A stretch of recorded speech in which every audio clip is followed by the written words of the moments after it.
Deu a lógica no The Rugby Championship. Os sul-africanos são imparáveis. A Argentina fez um grande torneio, os All Blacks parece que encontraram o caminho e os Wallabies ainda procuram esse caminho. Segura aí.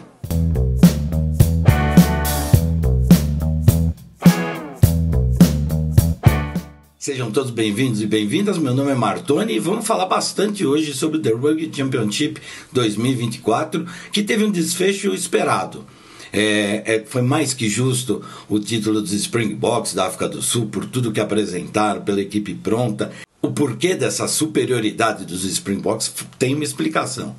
Eu vou explicar para você nesse vídeo. Vamos primeiro ver os resultados do final de semana, chegando aí na sua tela. Nova Zelândia 33, Austrália 13, lá em Wellington, e depois lá em Nelspruit, no Mobile Stadium, África do Sul 48, Argentina 7. Os resultados não deixam margem de dúvida do que foram as duas partidas, né, e o quanto que a Nova Zelândia foi superior aos Wallabies, e principalmente a África do Sul, que fez um jogo monumental contra os Pumas. Vamos ver então a classificação final.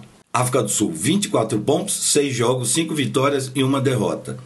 Nova Zelândia, 6 jogos, 3 vitórias, 3 derrotas, no vice-campeonato com 16 pontos. A Argentina, 6 jogos, 3 vitórias, 3 derrotas, 14 pontos.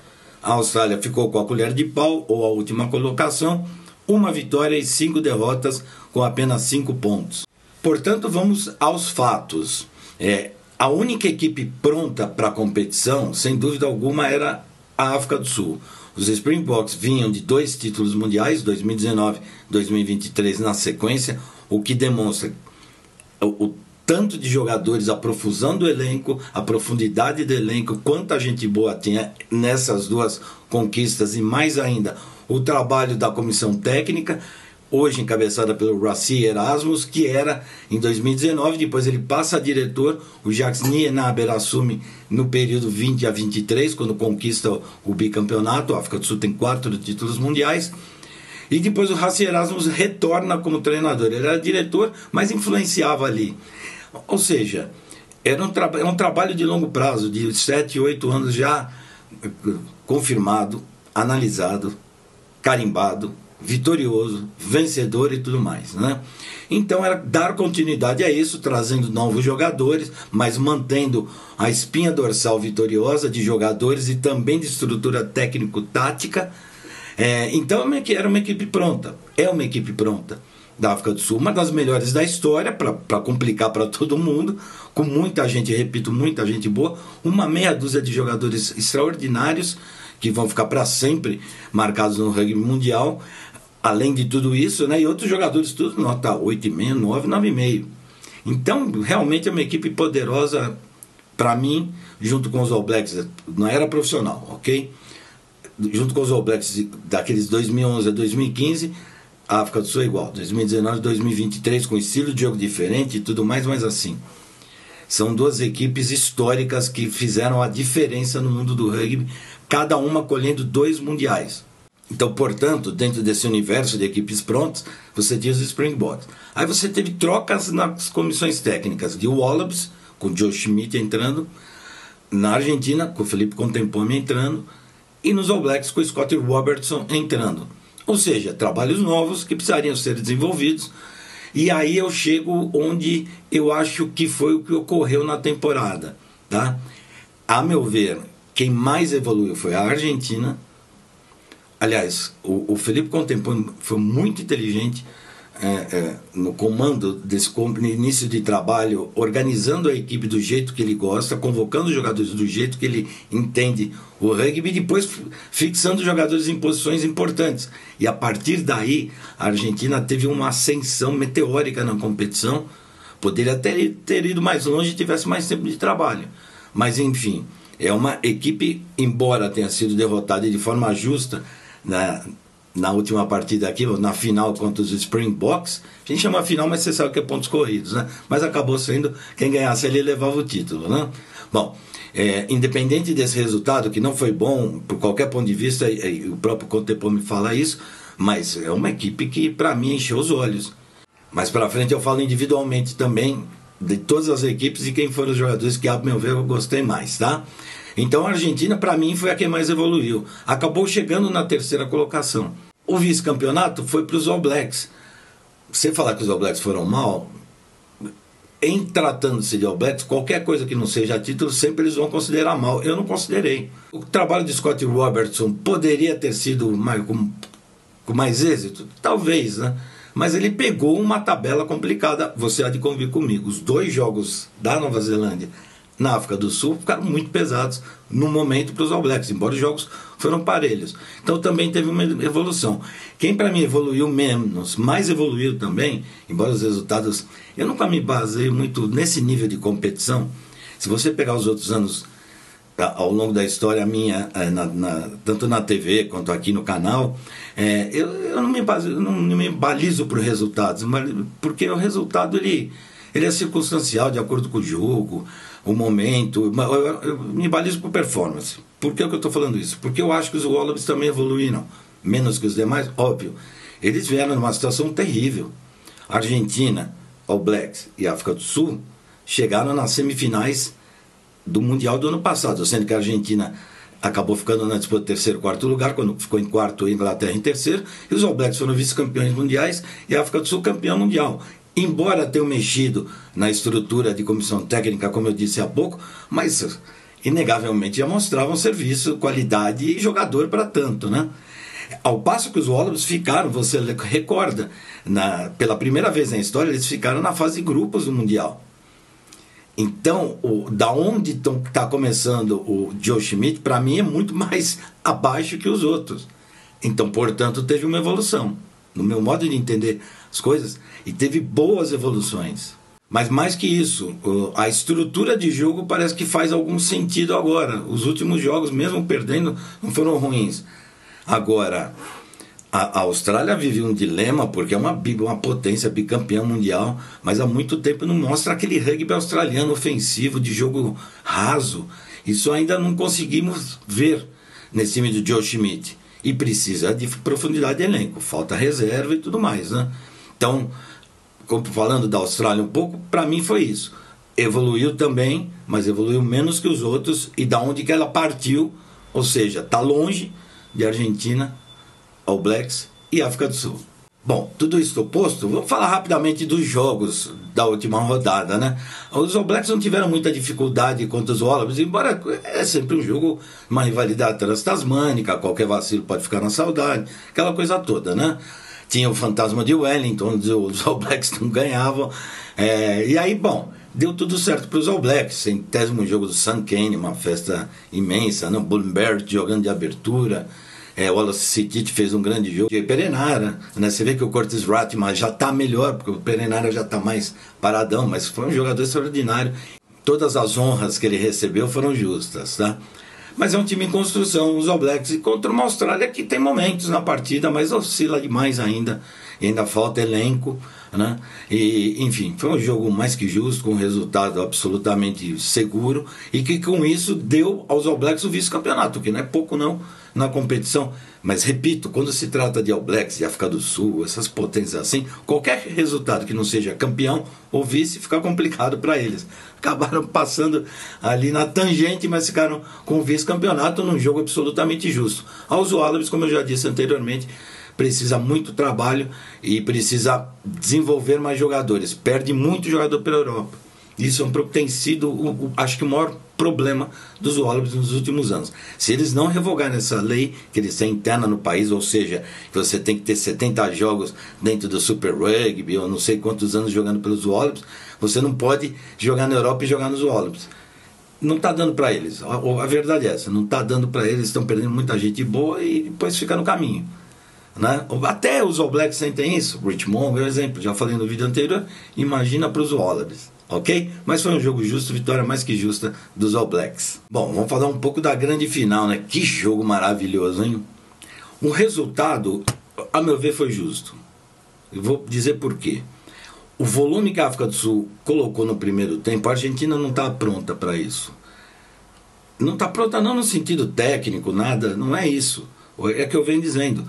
A Argentina está num começo de trabalho espetacular, mas ainda faltam camadas táticas, camadas de construção de elenco, tudo mais, o que é natural. Os All Blacks passaram por isso, estão passando por isso, a África do Sul passou por isso, Todo mundo passa por isso. É natural que, olhando pelo viés da Argentina, não era o resultado que ela queria. E não foi para isso que ela entrou em campo. E não foi isso que ela demonstrou no jogo. Ocorre que ela perdeu jogadores que ela simplesmente não teve substitutos. Antes da partida já tinha perdido o Marcos Kremer, que é um tackle machine, uma máquina de tackles ali na base. Ele obstrui a passagem por ali.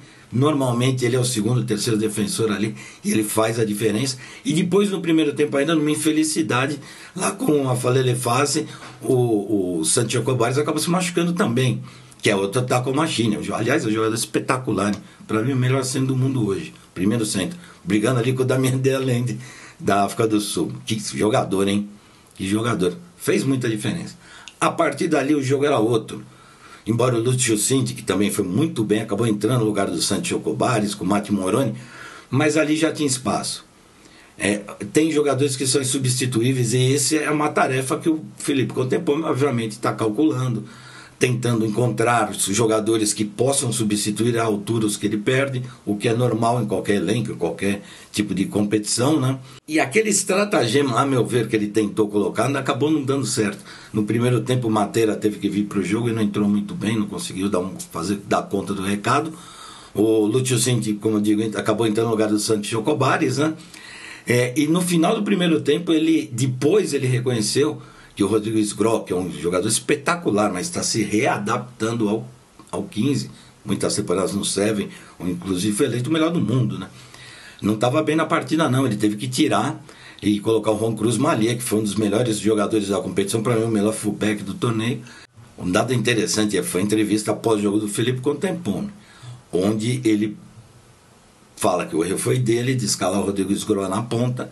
E se você entrar para se readaptar contra a África do Sul numa final, na casa da África do Sul, é tomar a bola nas costas o jogo inteiro. Foi o que aconteceu. Quando ele percebeu que o jogador estava totalmente perdido, não estava dando conta ali, ele substituiu. E aí ele teve que usar o banco que ele queria usar no segundo tempo. Porque pouco antes, lembra, já tinha entrado o Lúcio Cinti e o Matera também. Então, as três feras no banco, ele teve que usar com a entrada do Juan Cruz Malia. E eu gostei disso do Felipe Contemporâneo. Ele teve a hombridade, de reconhecer que ali não deu muito certo, e 2, trocar rápido, que dava para fazer. Só que ali, o volume de jogos dos Springboks foi estupendo. Então, para eu terminar da Argentina entrando nos Springboks, para mim foi isso. Mas, de qualquer forma, é uma equipe que sai muito melhor do que entrou na competição, muito mais forte, mentalmente, e também, para mim, afirmou o trabalho da comissão técnica, que, repito, é um trabalho muito inteligente, muito bom. E já falei em outros vídeos e falo novamente, essa Argentina vai levantar títulos, nós vamos ver quais e quando, mas eu acho que em breve. Melhorar no pack de forwards, o que vai ser um problema, na primeira linha especialmente, segunda linha e terceira linha, os caras estão bonitos, e também nos camisas 9. Resolvendo isso aí, se conseguir resolver num período curto, sei não, hein? Esse time vai longe, que é um time brilhante. Bom, agora a gente chega nos Springboks, falar o quê, né? Falar o que dos Springboks? Tudo que a gente falar aqui a gente já falou. Cheslin Kobe é genial. Peter Steff do Toit é magistral. Ebenet Zebet, 128 jogos, o maior jogador da história em número de jogos dos Springboks. Você viu lá a festa toda para um gigante. Sia Colise, Bong Bonami, Oxinche. O que ele está jogando esse rapaz? Damien Delende. Esse é a Falele-Fase. Então, assim, é uma máquina. Eu não sei onde eles vão parar. Eu não sei se vai ter uma... Porque a maioria desses jogadores que eu citei, outros do Scrum, Malcolm Marx, Franz Malherbe, que pilar. Franz Malherbe e Oxinche não tem no mundo dois pilares como eles. Não tem. Olha aqui, a Nova Zelândia tem lá o Tyrell Lomax, o Van de Groot, o Tamati Williams, tudo muito bom. Muito, muito bom. Tem lá na Europa também, tem gente boa pra caramba, na França, na Inglaterra, na Irlanda, igual Franz Maier e Oxenche, não tem. Hoje não tem. Então vamos lá. Voltando aos Springboks, para falar do futuro, né? Eu não sei se ele vai ter substituição para tudo isso. Porque a impressão é que dessa dominação dos Springboks pode se alaçar até a próxima Copa do Mundo, que é na Austrália, em 2027. É bem verdade que alguns jogadores não estarão, mas outros estão chegando. Tipo a Falele-Fase, Kenan Moody, Kurt Lee Aronce, Grant Williams, que jogou aí como scrum half, enfim. Não sei, meu. Olha, sinceramente, é uma máquina de jogadores e de revelar jogadores. Um dos melhores jogadores do torneio, para mim, a grande revelação foi o Sasha Feinberg em Gomezulo, um jogador genial, camisa 10, daqueles à moda antiga. Por ser jovem, pode ser que às vezes as coisas não andem bem, mas a impressão, meus amigos, que se você mantiver uma cozinha boa ali no pack de forwards, com o estilo de jogo sul-africano, e um jogador como o Sasha Feinberg, não sei na próxima Copa do Mundo. Repito, estou falando de jogador jovem, que pode eventualmente não vingar como se imagina. Ele está pronto. Jogador extraordinário. Para mim foi o grande nome desse torneio, mesmo ficando ausente em alguns jogos. Tá? Então, todos os parabéns para o Raci Erasmus, comissão técnica e jogadores, que são realmente demais, né? Enchem os olhos e vê. Você assiste os jogos dos Springboks e você sente uma pujança, uma força mental que não importa onde ele joga, você vê pelo monitor a 10 mil quilômetros, você sente. É muita pressão técnica, tática, individual, coletiva, enfim. É uma equipe maravilhosa, uma das maiores da história, e o título está mais que justo. Bom, pessoal, para terminar, eu vou falar alguns jogadores que, na minha opinião, se consagraram nesse The Rugby Championship e jamais serão esquecidos. Aliás, se firmam como jogadores importantíssimos nas suas respectivas seleções. Curtis Rathman, dos All Blacks, deu conta do recado. O Cam Højgaard é o grande scrum half depois do Aaron Smith, mas está machucado. TJ Perenara, como já citei anteriormente, foi bem, mas já está mais veterano. Curtis Rathman tomou conta, foi bem, viu? Melhor que Phelan Chris e outros jogadores. E, pelo menos para mim, eu gostei bastante do Curtis Rathman. O Wallace Sidit foi outra surpresa agradável. O Tupovai foi muito bem também. Eu gostei muito do Cody Taylor. Além deles todos, a volta do Will Jordan foi importante, e o Caleb Clark também fez diferença. Falando de All Blacks, na minha opinião, foram os jogadores que mais chamaram a atenção. Depois a gente chega na Austrália, que apesar dos pesares, teve gente boa lá. Fraser McWright, Rob Valentini, Bonzen, o Wilson, o oitavo, parece que dá samba. Gostei dos dois pilares, aliás eu gosto. Faz muito tempo do Angus Bell e do Daniela Tupou, Tom Gantor, eu acho muito bons jogadores. E também gostei muito, como já disse várias vezes, do Tom Wright. Eu acho que é um ótimo jogador. Chegamos nos Pumas. Sancho Cobares, Juan Cruz Malia, Mateu Carreiras, Marcos Kremer, já consagradaço, né? E o Oviedo foram fora de série. Jogadores que encheram os olhos assim, que você é outro nível de jogador. Marcos Kremer pela máquina de tackles que ele é. O Oviedo pela estrutura de oitavo que ele tem, a onipresença dentro do campo defensivo e ofensivo, brilhante jogador. E para terminar, para falar dos Springboks, que para mim foi o grande jogador do torneio, o Sasha Feinberg em Gomezulo, um gênio mesmo, fora de série. Você teve Peter Steff do Toit, o que vai falar desse rapaz? Ele, para mim, ele vai brigar e talvez seja eleito novamente o melhor jogador do mundo na temporada. Depende agora de novembro, dos test matches de novembro da África do Sul na Europa. Se for continuar jogando assim, quem segura, né?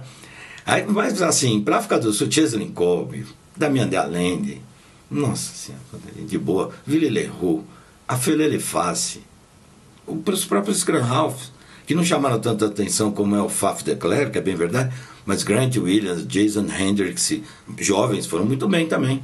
Isso sem falar no Juan Nori na segunda linha, que sem vários segundas linhas titulares, Arjun Snyman, Franco Monster, Ludwig Jager, ao lado da Bennett Sebet, acabou jogando a maioria das vezes o Juan Nori e foi muito bem. Na primeira linha já disse. Então assim, esses para mim foram os jogadores mais importantes das equipes. Acho que é isso, né, pessoal? Você sabe, aqui na playlist, se você clicar nela, do The Rugby Championship 2024, tem os melhores momentos da maioria dos jogos, tá? Então vai lá, curte os jogos, que vale muito a pena, recomendo, cada jogo melhor que o outro, tá bom? E põe sua opinião, o que você achou de cada equipe, se você acha que de fato esses jogadores que eu citei são realmente os que você viu, se você viu outros, coloque, obviamente, né? Mas compartilha, assina o canal, aciona o sino, assim sempre que tivermos novos vídeos, você será comunicado, tá bom? Obrigado aí por ter acompanhado todo esse The Rugby Championship 2024 aqui nessa playlist, e acompanhe as outras playlists com o rugby da Europa e tudo que vem pela frente no mundo do rugby, tá bom? Valeu, pessoal, até a próxima.